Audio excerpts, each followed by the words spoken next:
নমস্কার, VTV prime time Bangla খবরে আপনাদের স্বাগত জানাই আমি মধুমত্তমা। প্রথমেই সংবাদ শিরোনাম।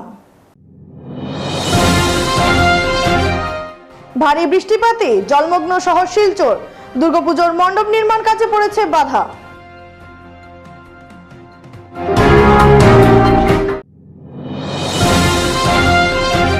সোমবার ভারী বৃষ্টিপাতের ফলে বরকলায় ভূমিধসের ফলে সড়কে যানবাহন চলাচল বন্ধ হয়ে আছে।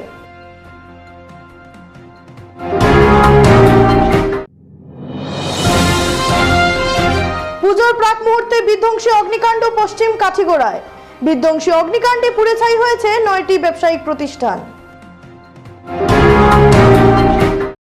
এবার যাচ্ছি বিস্তারিত খবরে। দুদিনের ভারী বৃষ্টিপাতের ফলে শহরের হাইলাকান্দি রোডের ন্যাশনাল হাইওয়ে পয়েন্ট জলমগ্ন। একইভাবে সোনাই রোড, ইন্দিরা সরণি, চিত্তরঞ্জন এভিনিউ, লিংক রোড সহ শিলচর শহরের বিভিন্ন এলাকা কৃত্রিম বন্যায় প্লাবিত। প্রাণের ঝুঁকি নিয়ে যাতায়াত করতে হচ্ছে যাত্রীবাহী গাড়ি সহ পথচারীদের। জল নিষ্কাশনের ব্যবস্থা উন্নত মানের না হওয়ায় বৃষ্টি হলেই জমা জলের সমস্যায় ভুগতে হয় শহরবাসী সহ আম জনতার। জলের তলায় রাস্তা চলে যাওয়ায় অসুবিধার মুখে পড়তে হচ্ছে স্কুল কলেজের ছাত্রছাত্রী সহ স্থানীয়দের। পাশাপাশি ট্রাফিক সমস্যার সম্মুখীন হতে হচ্ছে সবার। এদিকে ভারী বৃষ্টিপাতের ফলে অনেক দোকান ও ঘরের ভেতর জল প্রবেশ করতে শুরু করেছে। এছাড়া দুর্গোৎসবের জন্য হাতে রয়েছে গুণা কয়েকদিন মাত্র। মণ্ডপগুলোর কাজে বাধা হয়ে পড়েছে বৃষ্টি। শিল্পীরা দুশ্চিন্তায় পড়েছেন। এছাড়া কিছু মণ্ডপে জলও ঢুকে পড়েছে বলে সূত্রের খবর। দেখেন, মানে এইগুলো তো কইয়া লাভ না, যা তা কারবার, জঘন্য কারবার। এই রাস্তাটা ভাঙ্গিয়ে রাখছে বোধ হয়, মনে হয় 1 মাস হয়ে যায়। কেউর লোকে কোনো ঠিক নেই। এই যে জলটা হয়েছে, সকাল থেকে জল হয়েছে, সকালবেলা তো আরও জল আসলো। এই যে বাচ্চারা স্কুলও যার কীভাবে যাইতো, বা প্রশাসনে যে একটা ট্রাফিক নাই, একটা আটকাইবার মতো কিচ্ছু নাই। এই গাড়ি মানুষের কাজে কামে 1 ঘন্টার জায়গায় 2 ঘন্টা লাগে, 10 মিনিটের জায়গায় 15 মিনিট লাগে। আর লিঙ্ক রুটের তো কী সমস্যা, এটা মনে করি জীবনও সলভ হইতো না।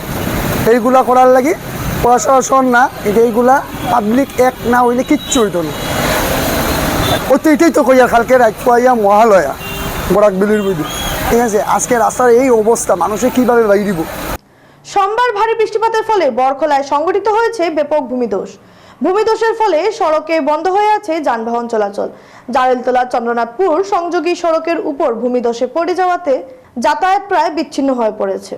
সড়কের দুই দিকে যানবাহনের দীর্ঘ লাইন। ধসের মাটি সরিয়ে সড়ক উন্মুক্ত করতে যুদ্ধকালীন তৎপরতায় কাজ চলছে প্রশাসনের পক্ষ থেকে। পুজোর প্রাক মুহূর্তে বিধ্বংসী অগ্নিকাণ্ড সংঘটিত হলো কাছাড় জেলার পশ্চিম কাঠিগড়ায়। ঘটনা সোমবার গভীর রাতের। পশ্চিম কাঠিগড়ায় কুশিয়ারকুল বাজারে সংঘটিত হয় বিধ্বংসী অগ্নিকাণ্ডে পুড়ে ছাই হয়ে যায় 9টি ব্যবসায়িক প্রতিষ্ঠান। জানা গেছে এই অগ্নিকাণ্ডে ক্ষতির পরিমাণ আনুমানিক 80 লক্ষ টাকা হবে। জানা গেছে সোমবার গভীর রাতে কুশিয়ারকুল বাজারের কোকোসিং কমপ্লেক্স আগুন লাগে। এই কমপ্লেক্স বিভিন্ন সামগ্রীর 9টি ব্যবসায়িক প্রতিষ্ঠান রয়েছে। গভীর রাতে আগুন লাগায় প্রথমে কেউ জানতে পারেনি। পরে স্থানীয়রা ছুটে এসে আগুন নেভানোর চেষ্টা করেও ব্যর্থ হন। রাতেই কালাইন থেকে ছুটে আসে দমকল বাহিনীর ইঞ্জিন, কিন্তু আগুন নেভানো সম্ভব হয়নি। একে একে পুড়ে ছাই হয়ে যায় কমপ্লেক্সে থাকা 9টি দোকান। দুর্গাপুজোর প্রাককালে ব্যবসায়িক প্রতিষ্ঠানটি আগুন লেগে ধ্বংস হয়ে যাওয়ায় মাথায় হাত উঠেছে ওইসব দোকানদারের। এবারে খবর নিচ্ছি সামান্য বিরতি, সঙ্গে থাকুন।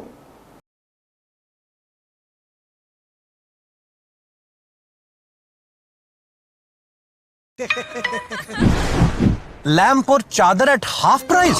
ऐसे कैसे? Cup set 80% of. Oh nice. ऐसे कैसे? कैसे?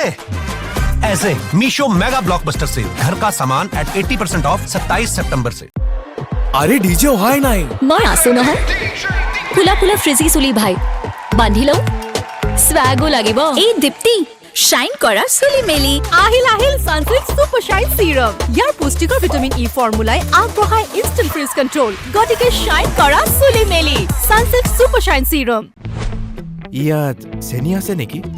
আৰু ইয়াত ডায়াবেটিছ হলে এইদৰে সোধে, ইয়াত চেনি আছে নেকি? এতিয়াৰ পৰা সুধিব, ইয়াত ফাইবাৰ আছে নে? যেনে হৰলিক্স ডায়াবেটিছ প্লাছ। ই কাম কৰিবলৈ আৰম্ভ কৰে প্ৰথম দিনটোৰ পৰাই, কাৰণ ইয়াত আছে অধিক ফাইবাৰ আৰু অত্যাৱশ্যকীয় নিউট্ৰিয়েণ্টছ, গৱেষণা অনুযায়ী যি ডায়াবেটিছৰ নিয়ন্ত্ৰণত সহায় কৰে। এয়া লোৱা গ্ৰীণ টি।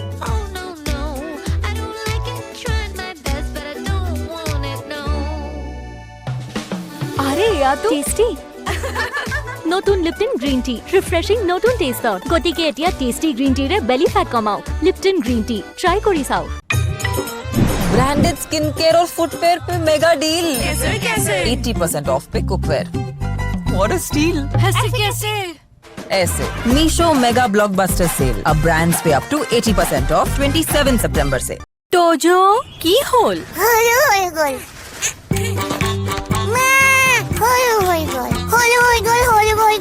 তোজোৰ বাঢ়ি অহা গ্ৰোথৰ বাবে পুষ্টি যাতে কম হৈ নপৰে হে জুনিয়ৰ হৰলিক্স ইয়াৰ DHA প্ৰটিন আদিৰ দৰে 27 বিধ পুষ্টিকৰ উপাদানে শিশুহঁতৰ শাৰীৰিক বৃদ্ধি আৰু মগজৰ বিকাশত সহায় কৰে সম্পূৰ্ণ পুষ্টি অৰ্থাৎ সম্পূৰ্ণ গ্ৰোথ আচাৰ কিনিবলৈ কোনো অহাই নাই ট্ৰাই কৰক মাত্ৰ 10 টকাত মাত্ৰ 10 টকাত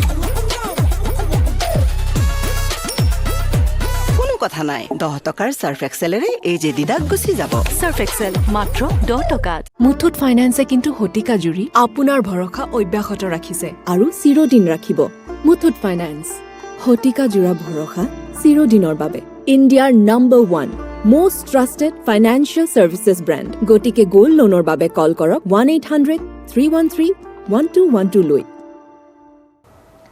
ফিরে এলাম বিরতির পর। বিশ্বব্যাপী প্রবীণ পরিচর্যা ও সহায়তা ব্যবস্থা শক্তিশালীকরণ প্রতিপাদ্য বিষয় নিয়ে আন্তর্জাতিক প্রবীণ দিবস উপলক্ষে হিউম্যানিটি ফাউন্ডেশন উদ্যোগে শিলচরে মত বিনিময় সভা ও প্রবীণ ব্যক্তিদের সম্মাননা প্রদান করা হয়েছে। এই উপলক্ষে এদিন শিলচরে একটি ভবনে এক অনুষ্ঠানের আয়োজন করা হয়। উক্ত অনুষ্ঠানের সভাপতিত্ব করেন সিয়াবউদ্দিন আহমেদ, অনুষ্ঠান সঞ্চালনা করেন মিলন উদ্দিন লস্কর। বিশিষ্ট অতিথি হিসেবে উপস্থিত ছিলেন ডাক্তার রবি কান্নান।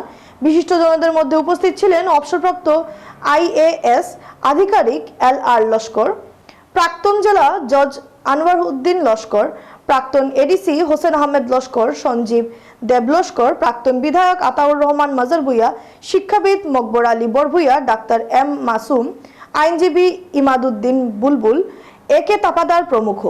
অনুষ্ঠানে প্রথমে প্রবীণদের সংবর্ধনা প্রদান করা হয়। তারপর আন্তর্জাতিক প্রবীণ দিবস উপলক্ষে প্রবীণ নাগরিকদের মধ্যে একে অন্যের সঙ্গে মত বিনিময়, স্বাস্থ্য সচেতনতা এবং নিজ নিজ জীবনের নানা স্মরণীয় ঘটনা ও অভিজ্ঞতা নিয়ে পারস্পরিক আলোচনা করেন এবং সবশেষে প্রতিভোজের মাধ্যমে অনুষ্ঠানের সমাপ্তি ঘটে। ফাউন্ডেশন একটা রেজিস্টার্ড অর্গানাইজেশন। এই অর্গানাইজেশন মানব সেবামূলক বিভিন্ন অনুষ্ঠান করে থাকে। আজকের যেটা অনুষ্ঠান এটা আন্তর্জাতিক প্রবীণ দিবস। এই প্রবীণ দিবস প্রথম অনুষ্ঠিত হয়েছিল 1991 সালে। 90 সালে ইউএনও একটা রিজলিউশন নিয়েছিল এই দিবস পালন করার জন্য।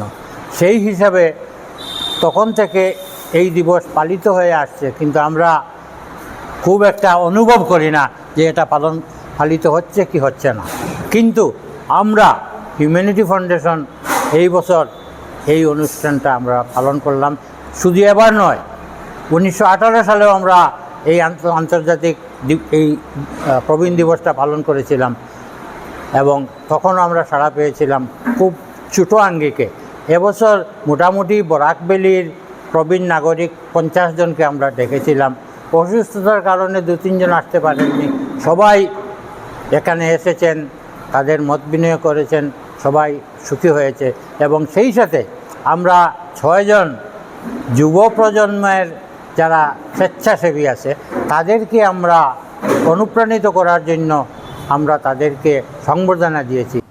শিলচর শহরের মেহেরপুর এলাকায় বেশ কিছু বেসরকারি হাসপাতাল সরকারি নিয়মাবলীর অবমাননা করে পরিচালনা করে যাচ্ছে, যার ফলে প্রতিনিয়ত নানা অসুবিধা সহ প্রচণ্ড যানজটের সৃষ্টি হয়।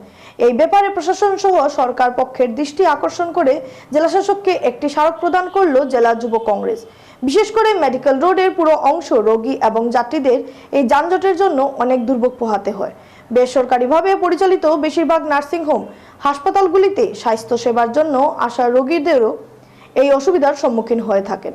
যেখানে বেহাল রাস্তার জন্য যানজটের সৃষ্টি হতো সেখানে প্রতিবাদের পরবর্তীকালে কিছুটা হলেও স্বস্তি মিলেছে, কিন্তু ওইসব বেসরকারি হাসপাতালের সম্মুখে অবৈধ পার্কিং এর ফলে মেডিকেল রোডের যানজট সমস্যা কিছুতেই কমছে না। তাই অতি সত্বর এই সমস্যার সমাধান করার জন্য কাছাড় জেলা যুব কংগ্রেসের পক্ষ থেকে কাছাড়ে জেলা শাসকের নিকট একটি স্মারকপত্র প্রদান করা হয়। যখন শহর জুড়ে এক চাঞ্চল্য খবরে বাজার গরম হচ্ছে, সেই খবর হলো গিয়ে বউ ডাক্তারের খবর, যেটা আমরা আয়ে দিন পত্রপত্রিকা সোশ্যাল মিডিয়ার মাধ্যমে আমরা পাচ্ছি। সেই সময় কাছাড় জেলা যুব কংগ্রেসের তরফ থেকে আরেকটা গুরুত্বপূর্ণ একটা ইস্যু নিয়ে আমরা দৃষ্টি আকর্ষণ করতে চাই শিলচরের সাধারণ জনগণকে, সঙ্গে সঙ্গে জেলা প্রশাসন থেকে নিয়ে সরকার পক্ষের সবাইকে আমরা একটা দৃষ্টি আকর্ষণ করতে চাই।